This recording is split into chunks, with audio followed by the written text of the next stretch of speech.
Hello beautiful, welcome back to Nat's Beautiful Life. Today I'm going to be doing my May wrap up and I have great news. I have a new camera, and so if everything looks really weird today, hopefully it'll look better next time because I'm still kind of learning everything. But also it's extremely hot in here, so if I look gross and sweaty, I apologize. I'm really trying to stay cool. I have a fan going, you probably can hear it. But moving on. Hi, my name is Natasha. If you're new, please hit subscribe, click the little bell, and that way you won't ever miss a video. Alright, so May wrap up. I completed 8 books. I have some DNFs. I have some audiobooks that aren't quite finished. I have some other things going on. So just to show you, I had to use the highlighter and make myself notes to figure out what was going on with my reading this month. So here we go. Let's hope this video is not so super long. Alright, so to start off, we're going to go ahead and talk about the books that I actually finished. And my Goodreads reading goal this year is 65, and I've got a little anxiety over I wasn't halfway through, so I wanted to kind of pad my reading goal with some short reads the first week or so of the month and then move on to my bigger books, because a lot of the books that I want to read this year are like monsters. So if I don't reach my reading goal for the year, it doesn't matter. It's an arbitrary goal that I set for myself. It has nothing to do with the amount of pages or anything that I've read. It's just me and my brain. But last year I finished 112 books, so I figured 65 would be so bad. And we're only in the beginning of June, so calm down, Natasha. Alright, so some of the books that I chose that were shorter were contemporary shorter books, and then also some classics. So I broke out, let me grab something. I broke out some of my anthologies from college and pulled out some of the books that are contained in these. This one, I don't even know what this one is.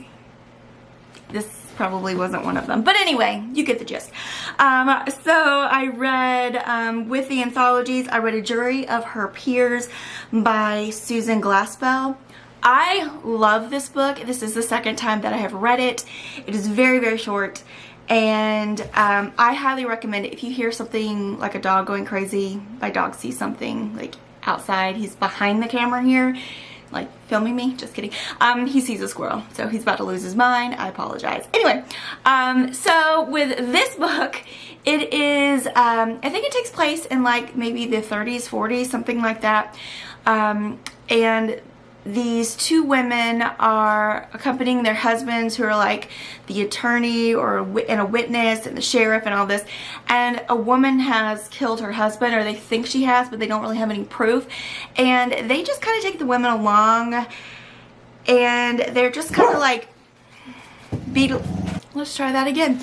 So they take the women along and they're kind of belittling them, not like meanly, but just like, oh, the women are concerned with her sewing and her jars, making sure her jams haven't burst in the cold, and they're like kind of talking about them like this, and they're going all over the house looking for evidence to prove that this woman killed her husband.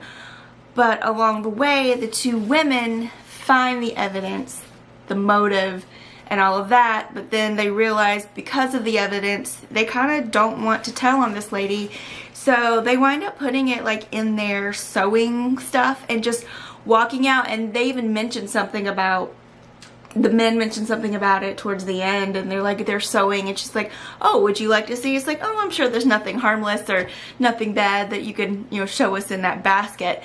And in the basket was all the evidence that they needed, and it's just really good book. And I love that story, and it's just well done, and yeah. I love that one. The next one I read was The Mask of the Red Death by Edgar Allan Poe. It's different. What happens is there's like the Red Death, so like a plague hits the area, this country that this prince or whatever lives in, and then he and his friends, who are like uppity people, go and lock themselves in basically this fortress, and they don't care about the common people who are dying. They're just kind of living their lives, and the Red Death comes a-calling anyway. So very interesting. And in this castle there are different rooms and things like that, and it kind of reminds me of, if you've read Caraval and Legendary by Stephanie Garber. Caraval is crap. It just had potential, but it didn't do it for me. But Legendary is what I thought Caraval should have been, and I loved Legendary. And in one of their parties they have like all these different rooms and stuff, and they kind of reminded me of that. But anyway, I did like the book. It's once again very short, and just goes to show you, hide all you want, but the Red Death is coming. The next one was, I actually have this, The Time Machine by H.G. Wells. I was a little disappointed because I don't like the creatures. I don't like when he goes to the future, the way humanity or something reverts and then progresses and then I don't know. I just really didn't like that. And I was really disappointed because I love The Time Machine. Okay, remember. The War of the Worlds. I really love that book. I love science fiction, and I really enjoyed that one. It made sense to me. This one wasn't my favorite. I enjoyed it, but once again, yeah, not my favorite. The next one I did that was a classic and the last classic, and we move on to contemporaries, Of Mice and Men by John Steinbeck. Holy word. So basically, two guys, one is mentally challenged, but he's huge. One guy is normal, and they are like ranch hands, and Callie, ear flips and all kinds of stuff happening down here. Yeah, if you are not ready to feel weird feels or sad feels, don't read this book because it's kind of depressing. There. It was not what I expected at all, and I think for its time it was very, I see why it won all these awards and stuff, but it's not like what I would call an enjoyable read, because it's very just, you feel the feels of sadness. And then just like, yeah, so don't do it. Alright, moving on to some contemporary books. In an Absent Dream by Seanan McGuire. I have read all of the Wayward Children's series books. The first one I didn't really like. I liked the concept of it, so I continued. I did not like the first one. The second one was better. The third one, Under the Sugar Sky. So the second one is Down Among the Sticks and Bones. The third one is Under the Sugar Sky. I really liked that one because it was like, let's go on an adventure, and they were going on an adventure and seeing different things and going to different places, so that was fun. The fourth one, this one, In an Absent Dream, love it. I was really on this like fairy kick from April, and like fantasy and fairies and things like that, and this just hit the spot. I loved it so much. I think I read it in 2 sittings. Normally I can just sit and read one of these in 1 sitting, but I really enjoyed this book. So I highly recommend it. It's worth getting through the rest just to get to this one. The other one is My Sister the Serial Killer by Oyankan Braithwaite. I will put it on, it'll be on the screen somewhere.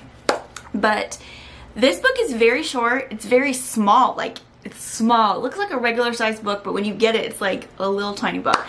Almost like A4 size. But I enjoyed this book so much more than I thought I would, because everybody's got like, people get mixed reviews with it, and a lot of people are just like, man. So I went into it not expecting much, but I really enjoyed it. It was very entertaining, and basically this girl and her sister, and they're in, my brain is gone. So they're in a country in Africa. That's what I'm remembering right now. But a more developed one. And yeah, so her sister, whenever she likes someone or is falling in love, or he loves her, I actually don't think she could fall in love because she's such a sociopath, but she kills him. And then her sister comes along. Her sister is the main character and basically cleans up her mess. And you will find yourself like so frustrated with all the women in this book. The mother, the daughter, the main character. You will find yourself ready to throttle them all. But like I said, it's flippin' entertaining, and I did enjoy the book, and I think I gave it like 4 stars because I had a good time with it. And then I think that's it for the short books. Then I moved on to regular sized books.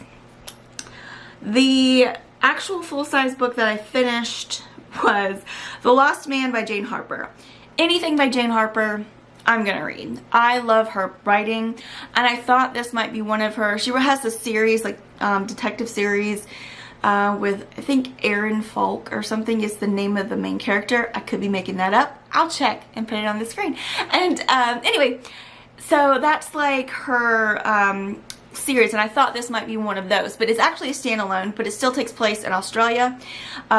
All of her books take place in Australia, and this one takes place in the outback. Like, your neighbor is 3 hours away, outback. Like, there's nothing there, and it is just a family dynamic. It is just mystery, and just there's so much to this book. I cannot recommend it enough. So if you've never picked up a Jane Harper book, go ahead and pick this one up. Really, really excellent. Absolutely loved it. Alright, so I think that's the one. Oh wait, there is one more book. It was an audiobook, and that is Where the Crawdads Sing by Delia Owens. This was recommended to me by a family member, and I actually really enjoyed the audiobook. Normally, when it's like an audiobook that takes place in the South, the narrator really overemphasizes that Southern accent to the point where it's so fake. And she did not do that, which I appreciate. But the story itself, it was a mystery, a very unusual gal. It's just a small town, and it takes place in like the late 50s, early 60s, even to the late 60s. It just kind of goes to this time span. This little girl is basically abandoned, and she's basically on her own from the time she's 7, moving along. And she has one fella who, as a child, was like a friend of her brother's before he took off, and he's just an all-around good guy, and he teaches her things, teaches her how to read and all this. He goes away to college. This other guy who's not so nice starts spending time with her, and then she sees in the paper that he's actually getting ready to get married to someone else. And then years later, this guy dies. And so people are wondering who killed him, and she's a suspect. And there's just so much to this book. It's really, really good. I do recommend the audiobook if you like that sort of thing. I'm sure it's great as a readable book. But I really enjoyed that book. It was really, really good. Couple of things here and there I was just like meh about, but yeah, really, really excellent. So that's the 8 books I finished. Let's talk about one book that I got as an ARC months ago, was supposed to have a review for. Before it came out, I actually started reading it the weekend it came out, but I've had a lot of stuff going on, as you know. I really have enjoyed it. I'm at 132 pages, I think, but I'm not in the mood for it. I was more in a mood for fantasy. This is a contemporary, so I'm putting it on the shelf right now to finish later. Even have my bookmark. That is Let Me Hear a Rhyme by Tiffany D. Jackson. It takes place in the 90s, and it is about 90s hip-hop. There is one of our kind of main characters who right away we know is gone from us. He made beats and was very good at writing and things like that in his bedroom and spare, no, he didn't tell anybody.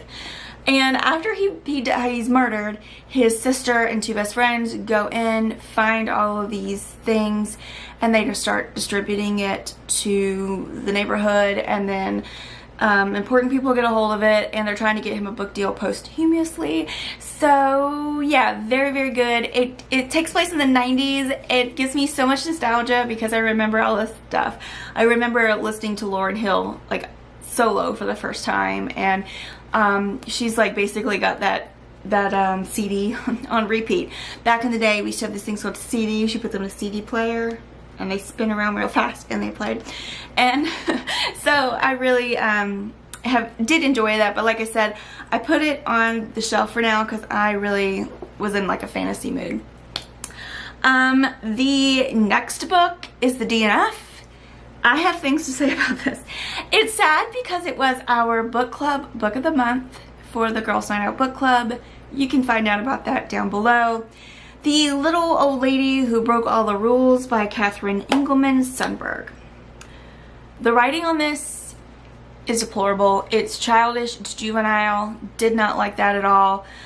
The concept is great. In fact, the characters, like the little old lady herself and all of her little friends in the nursing home, you love them. You really do. You get the feels for them. You root for them. But it's written so terribly that it doesn't make sense. Like, at one point okay, so they're going to rob things because everything in their nursing home is gone bad. And the nursing home people are drugging them to make them sleepy and not hungry, so they don't have to feed them as much. And I'm like, how is this even possible? You can't just get pills and give them to old people. And secondly, why can't they switch nursing homes if they weren't happy there? And how could, why weren't they reporting them? Like, these kind of logistical things didn't make sense. The other thing, and it popped in my head, maybe the writing is so bad because it's a translated work. Bullcrap. Because the same language, Swedish, Fredrik Backman, his books, and Vivica Stein, their writing translated well. There was a couple of things here and there that aren't going to translate because, it's totally different cultures. So that was like, no, unless you had a horrible translator, that's not it. But yeah. What did it for me? Okay, so one of the things that really got to me was the characters are they go to like this gym and they're going to break in, like a rich people gym, and so they're going to break into the lockers and steal the things in the gym. Well, they're thinking they could just bolt cut things and move on with their lives. Their computer open locks and stuff, so they're like, there's this one guy who's like, well, I can get around that. I'm like, someone who could get around that, who could make that happen, probably would not have assumed that it was bolt cutter. Yeah. No. No. So much no in this book. What really did it for me is one of the characters' kids. One is 53, one is 59. The kids. And they're having a conversation, and it sounds like two 11-year-olds with no social skills having a conversation. Like, see Jane run. Like, no, that was it for me. I got 184 pages into the book. I just couldn't do it anymore. I was like, I'm so sorry. I cannot do this. Even though it's a book club book, someone else is going to have to talk about it. But guess what? I was not the only one who had issues with it. So yeah, it was just a bad book. And there's like a series. Like, there's more of these books. No, I just couldn't do it. So those are the books that I finished, DNF'd, and put on the shelf. I am currently listening to The Only Woman in the Room by Marie Benedict, and The Devil in the White City by Eric Larson. Those are really good. They're going to take a while, especially because one of them I'm listening to with Ryan, and so we can only listen to it together. And I'm so tempted to just go get the book from the library and read it. But anyway, so I had kind of, like I said, I felt like I had a little bit of a reading slump in May, but I'm optimistic for June. I have a plan for June, and yeah, so we'll get going on that pretty soon. So yeah, that's it. Thank you guys so much for watching, and I will see you soon right here on Nat's Beautiful Life. Have a great day, gorgeous.